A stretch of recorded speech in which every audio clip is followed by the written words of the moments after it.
So good afternoon friends, welcome to our first lecture of architecture. Myself Rohan Sridhar Khedekar, I have completed my MTech in digital system and from past 3 years I am teaching JEE mathematics and architectural aptitude in Rotary English Medium School. So first of all, welcome to our family of architecture as well as of Rotary. ठीक आहे. So आपली branch थोडी हटके आहे, ही गोष्ट पहिली आपण समजून घेऊया. कारण काय आहे, आपण थोडंसं वेगळ्या दिशेने जाण्याचा प्रयत्न करतोय आणि जी ब्रांच खरं तर जुनीच आहे भरपूर, पण तरी सुद्धा आपल्या इथल्या लोकल मुलांना ही गोष्ट नवीन आहे की आर्किटेक्चर नक्की असतं काय, यामध्ये सिलेबस काय आहे, एक्झाम काय असते, याच्यानंतर फ्युचर स्कोप काय आहे, या सगळ्या गोष्टी कन्फ्युजिंग असतात. तरी सुद्धा तुम्ही मुलांनी हे चूज केलेले, ऑब्व्हियसली या सर्व गोष्टी मी तुम्हाला क्लिअर करून देणार आहे की याचे फायदे काय आहेत आणि आजपर्यंत आपला ट्रॅक रेकॉर्ड काय आहे या एक्झामचा, जो की अतिशय ब्रिलियंट आहे, तो मी सुद्धा तुमच्यासोबत शेअर करणार आहे. ठीक आहे. ऑब्व्हियसली काही मुलांनी बघितलेलं असेल, त्यामुळेच त्यांनी ऍडमिशन घेतलेलं सुद्धा आहे की बाबा आपल्या इथे 2 वर्षात जर तुम्ही बघितलं तर मुलं SPA भोपाल, NIT पटना अशा टाईपच्या कॉलेजेसमध्ये गेलेले आहेत. SPA भोपाल आता सध्या करंट स्टेटमध्ये इंडियामधलं फर्स्ट रँकचं आर्किटेक्चरचं कॉलेज आहे. IIT रुर्की आणि IIT खरगपूरला सुद्धा त्यांनी मागे टाकलेलं आहे. ठीक आहे. सो एवढ्या मोठ्या कॉलेजेसमध्ये आज आपले विद्यार्थी आहेत आणि यावर्षी तर रिझल्ट त्यापेक्षाही चांगला होता की आपला रँक जो एका विद्यार्थिनीचा आहे तो ऑल इंडिया रँक 4 होता, म्हणजे ती पूर्ण भारतात 4थी आहे, लक्षात घ्या. सो ट्रॅक रेकॉर्ड आपला अतिशय ब्रिलियंट आहे आणि याच ट्रॅक रेकॉर्डला आपल्याला मेंटेन करायचं आहे, तुमच्या बॅच सोबत सुद्धा मेंटेन करायचं आहे. ज्या अपेक्षेने तुमच्या पॅरेंट्सने इथे ऍडमिशन घेतलंय त्या सगळ्या अपेक्षा नक्की पूर्ण होतील, यासाठी आम्ही गाईड करणारच आहे तुम्हाला. ओके. सो या तुमच्या 2 वर्षाच्या जर्नीमध्ये माझा पार्ट काय असेल तर मी मॅथमॅटिक्स पण तुमचं घेणार आहे, ॲज वेल ॲज तुमचं आर्किटेक्चरल ऍप्टिट्यूड सुद्धा घेणार आहे. ठीक आहे. सो महत्वाचं म्हणजे की नक्की हे ऍप्टिट्यूड, आर्किटेक्चर ऍप्टिट्यूड आहे काय. ऍप्टिट्यूड म्हटलं की लोकांना असं वाटतं की अरे चलो रिझनिंगचा पार्ट आहे, म्हणजे मिसिंग नंबर्स, मिसिंग वर्ड्स, असे जे क्विज आपण खेळतो, बरेच वेळा फेसबुकवर पण बघायला मिळतात, असे क्विज जे खेळतो तर ते क्विज म्हणजे ऍप्टिट्यूड का, तर नक्कीच नाही. आपण आर्किटेक्चरल फील्डकडे जातोय म्हटल्यानंतर थोड्याशा गोष्टी तिथल्या असणार आहेत. ओके. सो पहिली गोष्ट, आजच्या लेक्चरमध्ये आपण ह्या सगळ्या गोष्टी क्लिअर करून घेऊया. आज माझ्यासोबत तुमची ओळख होते, उद्या तुमची ओळख मला होणार आहे, कारण उद्याच्या सेशनमध्ये मी गुगल मीट घेणार आहे, जिथे मला तुमचं समोरासमोर इंटरॅक्शन बघायचं आहे. कारण 6 मुलं मी यादीतली बघितली जी मी ओळखतो, ज्यांना मी IIT फाउंडेशनला मॅथमॅटिक्स शिकवलेलं आहे. काही मुलं नवीन आहेत, सो ऑब्व्हियसली आपण ओळख करून घेणारच आहे 100%. कारण 2 वर्षाच्या या जर्नीमध्ये आपल्याला एकत्र राहायचं आहे. ठीक आहे. सो कसं आहे की ऍप्टिट्यूड हा पार्ट खूप महत्वाचा आहे, कारण तुम्ही जर BRचे एक्झामिनेशन जर आपण जी डिटेलमध्ये डिस्कस करणार आहे त्याच्यामध्ये मॅक्सिमम पोर्शन किंवा मॅक्सिमम पार्ट हा आर्किटेक्चरचा ऍप्टिट्यूडच आहे. ठीक आहे. सो आता ह्या सगळ्या गोष्टी बघत असताना मला ह्या 2 दिवसात तुमच्यासमोर पूर्ण एक फ्लो क्लिअर करून द्यायचे की ही एक्झाम आहे काय, याचा पॅटर्न काय आहे, याला टॅकल कसं करायचं, बुक्स कुठले कुठले वापरायचे आणि अभ्यासाची पद्धत. लक्षात घ्या, महत्वाचं म्हणजे काय की प्रत्येक परीक्षा ही वेगळी आहे, डिफरंट आहे. जसं JEE साठी मुलं प्रिपरेशन करतात, नीटसाठी प्रिपरेशन करतात, तर त्यांची अभ्यास करण्याची पद्धत वेगळी आहे, एक प्रक्रिया वेगळी आहे, तर आपलीही वेगळी आहे. ठीक आहे. आपल्याही फील्डमध्ये गोष्टी वेगवेगळ्या आहेत. ठीक आहे. सो ती गोष्ट आपण क्लिअर करून घेणार आणि ती जास्त मला तुमच्या समोरासमोर क्लिअर करायची. सो ते मी उद्या करेन की फ्लो काय आहे, बुक्स कुठले घ्यावेत, कशा पद्धतीने अभ्यास करावा, हे सगळं उद्या क्लिअर करून घेऊ. पण त्याआधी आज आपण परीक्षेबद्दल खरी माहिती समजून घेऊया की नक्की हा विषय आहे काय, किंवा नाटा काय आहे आणि BRच काय आहे. ठीक आहे. चला बघूया आपण.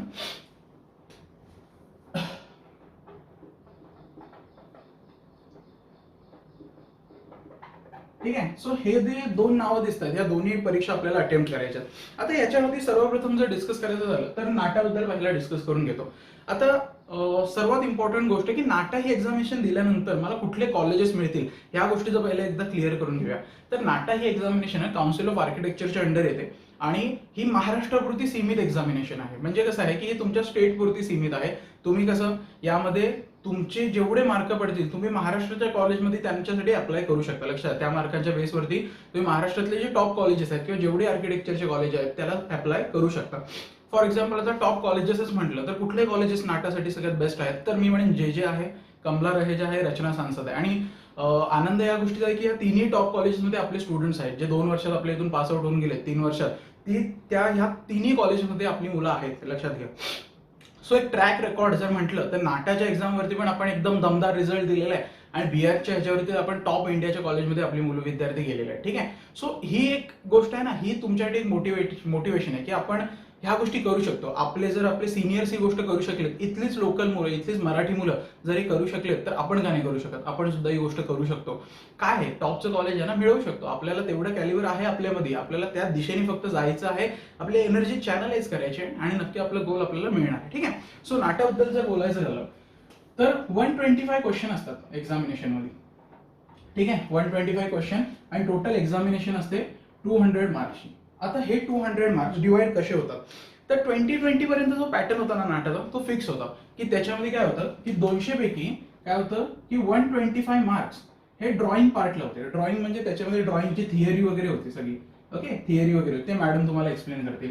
बाकी जो डिव्हिजनचा पार्ट होता त्याच्यामध्ये काय येतं, ऍप्टिट्यूड, मॅथ्स, ओके, त्यानंतर केमिस्ट्री आणि फिजिक्स.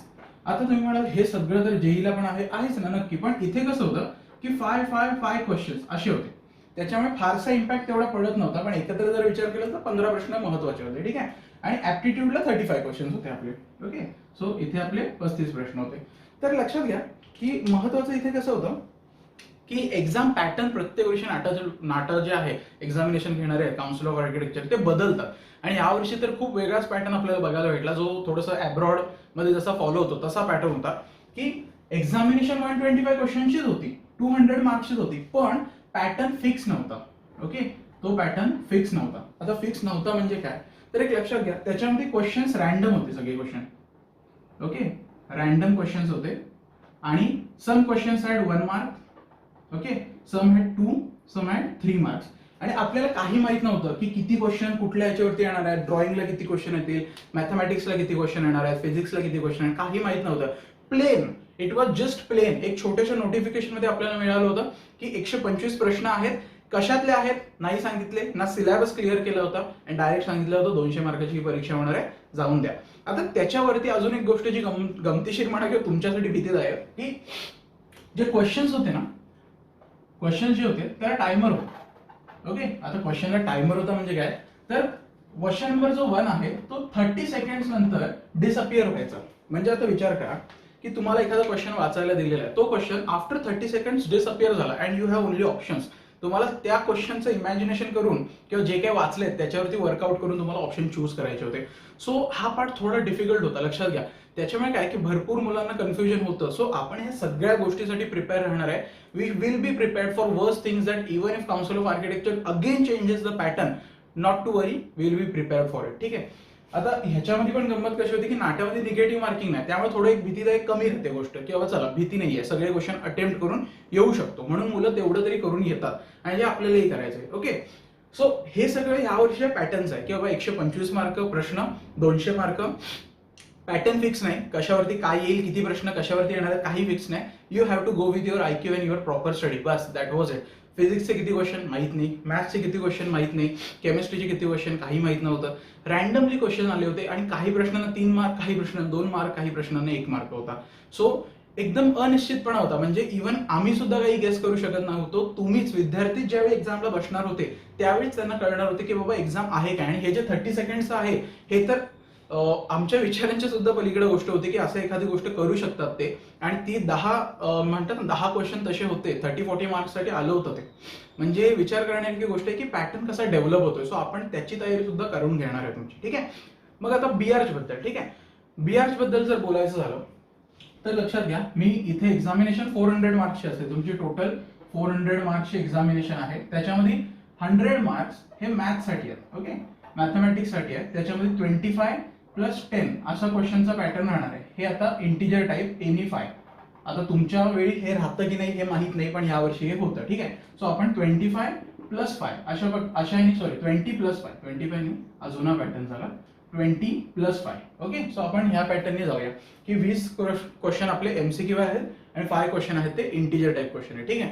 सो आयदर एनी 5 येतील किंवा कंपल्सरी 5 येतील. जसं जेईचा पॅटर्न आहे ना, आपला जो JEEचा पॅटर्न आहे सेम आहे, कारण की याला JEE पेपर 2 म्हटलं जातं. त्यामुळे जो मॅथमॅटिक्सचा पार्ट आहे तो तुमचा प्युअरली जेईचा पार्ट असणार आहे. जी मुलं जेई देत आहेत तेवढाच अभ्यास तुम्हाला सुद्धा करावा लागणार आहे, त्याच लेवलचे क्वेश्चन तुम्हाला सुद्धा टॅकल करावे लागणार आहेत. त्यामुळे मॅथमॅटिक्स येत नाही म्हणून आम्ही आर्किटेक्चरला आलोय असा गैरसमज असेल तर तो मनातून काढून टाका.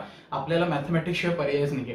Your whole selection will depend upon maths aptitude. कारण काय आहे की ऍप्टिट्यूड मध्ये तुम्हाला सांगतो 200 मार्क्सचा ऍप्टिट्यूडचा पार्ट आहे. आता विचार करा, out of 400 50% weightage is given to aptitude. जसं नाट्यामध्ये मी म्हटलं की ड्रॉइंगला वेटेज जास्त आहे, तसं ऍप्टिट्यूड बीआर्च मध्ये राजा माणूस आहे असं म्हणू शकतो, कारण काय त्याच्यावरती सगळ्या गोष्टी डिपेंड राहतात. आता 200 मार्क्स मध्ये होणार काय आहे तर 50 क्वेश्चन असतात, ठीक आहे. 50 क्वेश्चन असतात, 4 प्लस आणि 1 मायनस. आता 1 मायनस म्हणजे काय, निगेटिव्ह मार्किंग आहे, ठीक आहे. सो ऍप्टिट्यूड मध्ये, मॅथ्स मध्ये बीआर का कठीण वाटतं, तर मॅथ्स आणि ऍप्टिट्यूड मध्ये निगेटिव्ह मार्क आहे. ऑब्व्हियसली ड्रॉइंगला निगेटिव्ह काय करू शकत नाही, तुम्हाला चित्रच काढायचं असतं. पण इथे तुम्ही बघू शकता की इथे काय आहे की इथे निगेटिव्ह मार्किंग आहे, त्यामुळे इथे तुम्हाला प्रत्येक पाऊल थोडंसं असं जपूनच टाकावं लागणार आहे. मग आता ह्याच्यामध्ये प्रॉब्लेम काय होतो ते सांगतो, की मुलं अटेम्प्ट करायला भरपूर जातात क्वेश्चन, ठीक आहे, क्वेश्चन्स करायला भरपूर जातात, पण जर निगेटिव्ह झाले तर तुमचे पुन्हा मार्क रिड्यूस होतात आणि आपल्याला एक एक मार्क तेवढा इम्पॉर्टंट आहे, लक्षात घ्या. आता मॅथमॅटिक्स बद्दल तर तुम्हाला माहितीच आहे. आता तुम्ही बघताय सगळे लेक्चर सुरू झाले, तुमचे महिना दीड महिना झाला तुम्ही शिकताय. ऑब्व्हियसली जेवढा काय पोर्शन शिकताय तो सगळाच असणार आहे, त्यामुळे काही इग्नोर करायचं नाही. सो ते क्लिअर असावं तुमच्या माइंडमध्ये. ऑब्व्हियसली एक बॅच माझ्याकडे ज्यावेळी येईल त्यावेळी मी तुम्हाला क्लिअर करेनच अजून गोष्टी. Okay, aptitude is the most important part in BR and your selection whole and soul depend upon aptitude. जर ऍप्टिट्यूड मध्ये तुम्ही 200 पैकी 200 मार्क आणले, you are 100% almost selected for your top colleges in India. कारण बीआरची एक्झामिनेशन आहे ना, ही इंडियातल्या top colleges मिळवण्यासाठी होते. आता ही जोसा जे एक असं म्हणू शकतो आपण, एक म्हणतात ना पार्ट आहे, एक डिपार्टमेंट आहे जे वर्क करतं. आता हे कसं आहे की जेई वाले जेव्हा परीक्षा येतात त्यांचं सुद्धा सिलेक्शन IIT NITs मध्ये हे जोसा अंडरच होतं, आणि आपलंही सुद्धा SPA IIT जे आहेत हे आपलं सुद्धा ह्याच्याच थ्रू होणार आहे, जोसा काउन्सिलिंग थ्रूच होतं, ठीक आहे. सो हा जो पार्ट आहे बीआरचा, हा तुम्हाला टॉप इंडियाच्या कॉलेजमध्ये जाण्यासाठी मदत करेल. मग आता बरेच जण मुलांचं कन्फ्युजन असतं, सर मग बीआरचे मार्क महाराष्ट्राच्या कॉलेजेसला चालतील का? तर काही कॉलेजेसला नक्की चालतील, पण त्याचं मेन फोकस जो आहे तो नाटा असतो. महाराष्ट्रातल्या मेन कॉलेजेसचा फोकस काय असतो? नाटाचे मार्क. मग नाटाच्या मार्कांवरती महाराष्ट्राचं कॉलेज, बीआरच्या मार्कांवरती इंडियातले टॉप कॉलेज. बस, that is clear. Okay, this should be clear. तुम्हाला नक्की काय हवंय आता हे तुमच्या डोक्यात हवं, की बाबा महाराष्ट्रातल्या 1 नंबरच्या कॉलेजमध्ये जाऊ की इंडियामधल्या 1 नंबरच्या कॉलेजला जाऊ. My suggestion will be go for India's top college. Obviously depend करतं की तुम्ही बाहेर जाणार आहात, त्यामुळे तुम्हाला मार्क तेवढे मिळणं गरजेचं आहे, पण 100% सिलेक्शन होतात. आपले 2 वर्ष बघतोय आम्ही की आपले स्टुडंट्स टॉप इंडियाच्या कॉलेजमध्ये जातात. सो तुम्ही सुद्धा 100% जाऊ शकता.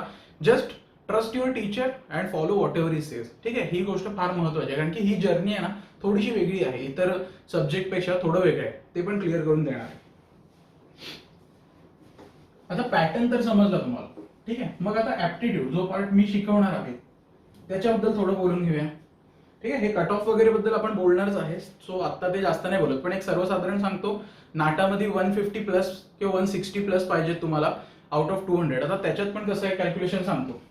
200 मार्क्सचं तुमची नाटाची एक्झाम असते, ठीक आहे, नाटाची एक्झाम असते. तुम्हाला जर 160 पडले, okay, if you score 160 in NATA, तर ते हाफ केले जातात. ते किती झाले? 80 आउट ऑफ 100. आणि प्लस बोर्ड्स एक्झाम. आता बोर्ड्स एक्झाम मध्ये फॉर एक्झाम्पल तुम्हाला 80% पडले आउट ऑफ 100%. ओके, हे बोर्डाचे जे नॉर्मल पेपर आहे, तर ह्याला ऍज इट इज कॅरी केलं जातं. Okay, so this will be again 80 out of 100. So तुमची टोटल जे येणार आहे ना रिझल्ट वरती, रिझल्ट जो तुमचा नाटाचा येणार आहे तो असा येणार आहे 160 out of 200. That will be your final result. Okay, so हा रिझल्ट तुमचा फायनल रिझल्ट नाहीये, लक्षात घ्या. बरेच वेळा मुलांना कन्फ्युजन काय होतं की मला नाटामध्ये 170 पडले, माझं सिलेक्शन झालं. अजिबात नाही.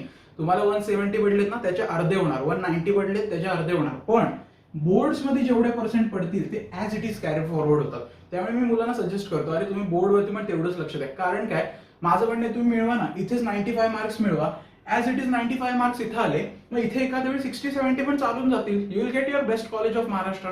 ठीक आहे, सो हे गोल विजन तुमचं क्लिअर असलं पाहिजे की ही एक्झाम टॅकल कशी करायची आहे. तर if you focus more on boards, get your good percentage, okay, get your good percentage, they will be carry forward as it is. But this exam which you are going to give, नाटाची जी main exam आहे जी तुम्ही देणार आहात 200 मार्काची, त्याला अर्ध केलं जातं, लक्षात ठेवा.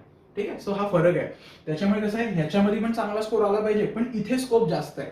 कारण कसं होतं की ह्या एक्झाम मध्ये टॅकल करतं, जसं आता मी तुम्हाला सांगितलं 30 सेकंदानंतर प्रश्न जातो, प्रत्येक वर्षी पॅटर्न बदलतो. मग अशा ह्याच्यात कधीतरी गडबड पण होऊ शकते ना, एखाद्या वेळी मार्क कमी येऊ शकतात. मग त्यावेळी काय करायचं, की इथे फोकस जर केला तर ते कव्हर अप होऊन जातं, लक्षात घ्या.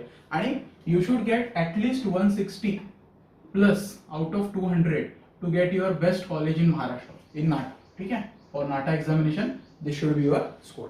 ओके, सो सिमिलरली जर बीआर साठी बोलायला गेलं तर पॅटर्न समजलंय तुम्हाला.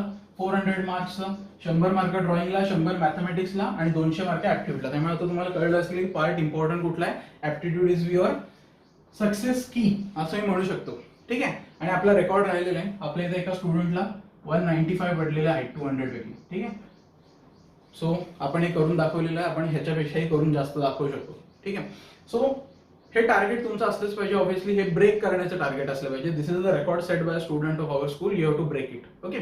सो आता BRH मध्ये जर बोलायचं झालं तर किती मार्क पाहिजे? तर to get into good college you need 300 plus out of 400 marks.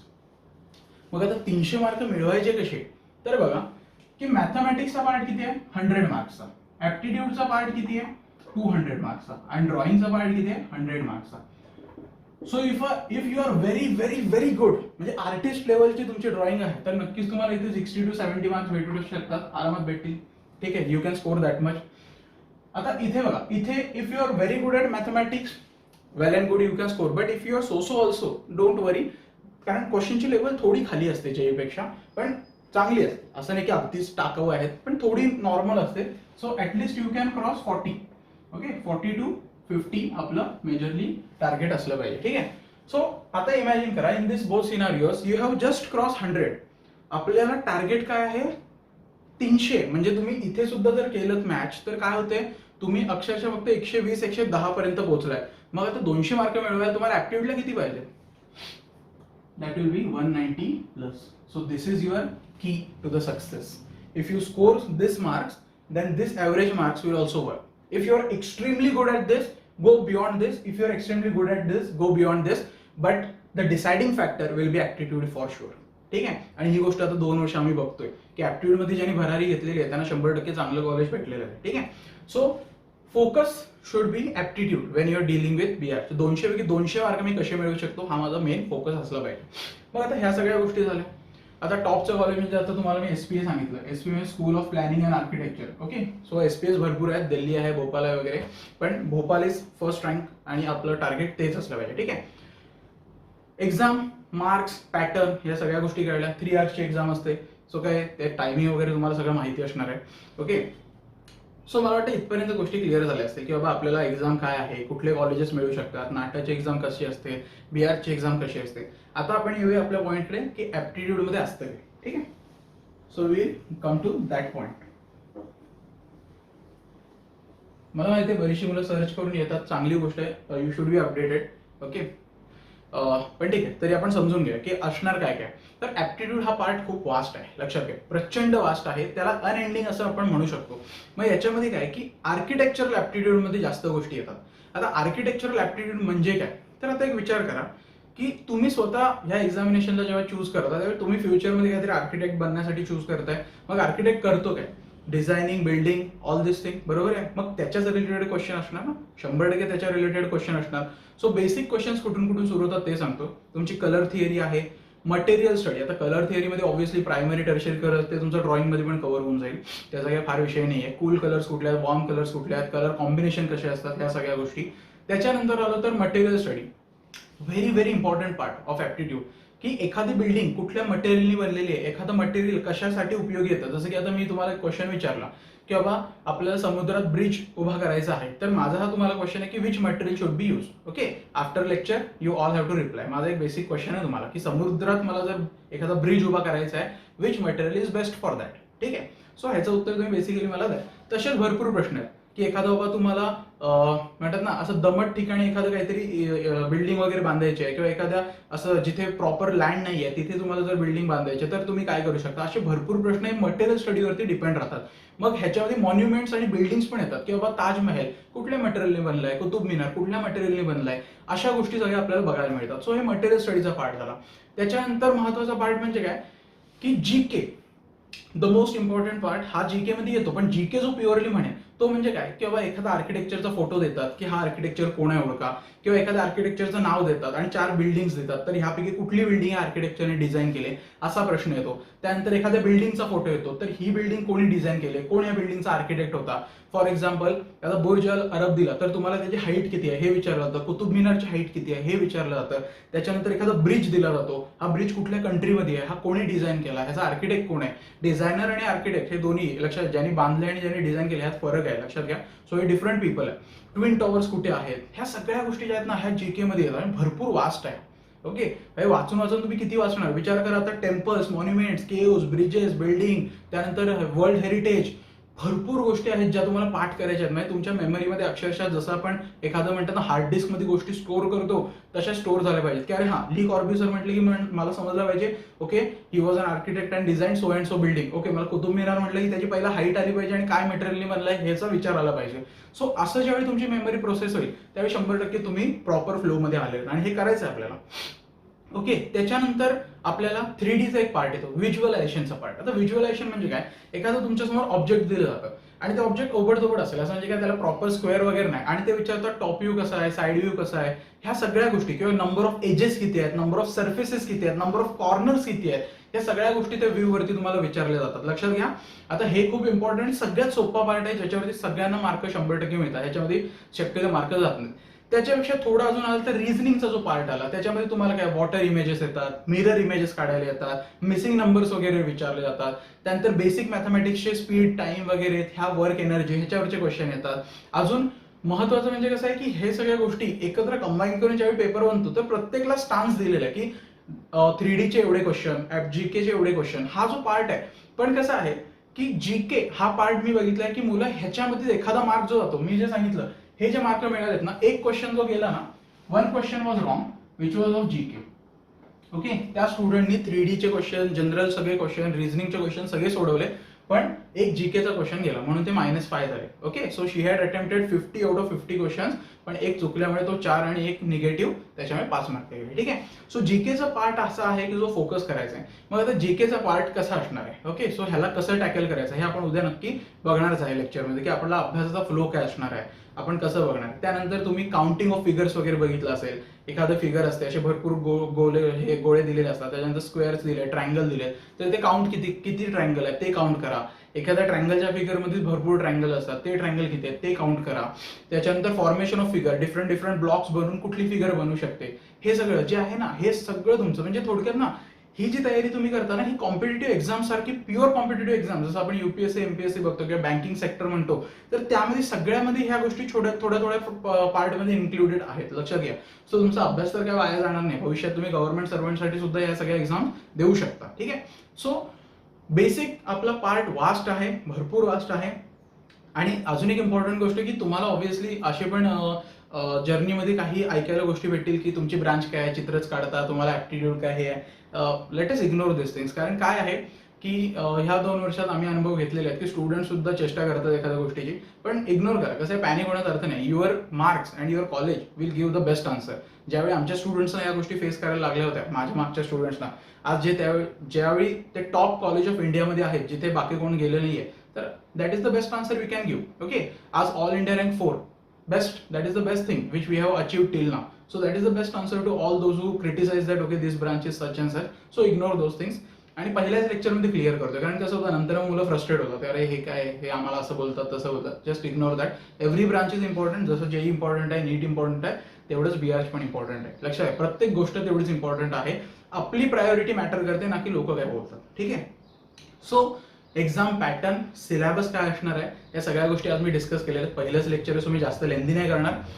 उद्या गुगल मीटला मला तुमच्यासोबत बोलायचं आहे आणि ह्या सगळ्या गोष्टीचा फ्लो डिस्कस करायचा की अभ्यास कसा असणार आहे, आपण कसं चालणार आहे.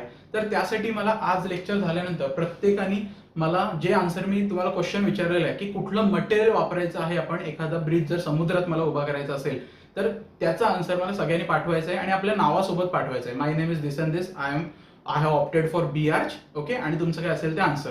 कारण काय, मला तेवढे सगळे मेंबर्स उद्या गुगल मीटला पाहिजेत आणि मला कुठलंही कारण नको आहे की गुगल मीटला मी येऊ शकलो नाही, मी झोपलो होतो, मला कंटाळा आलेला दिवसभर लेक्चर बघून, काही नाही.